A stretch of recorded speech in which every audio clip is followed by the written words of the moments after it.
আমি চাকরির পাশাপাশি পাশাপাশি কিছু ব্যবসা করি। সেই ব্যবসাটা হইল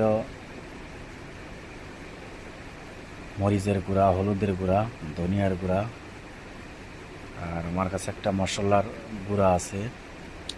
মশলাটা এই পর্যন্ত যত লোকের কাছে আমি বিক্রি করেছি সবাই বলে না জিনিসটা অনেক ভালো, অনেক সুস্বাদু এবং অনেক ঘ্রাণ।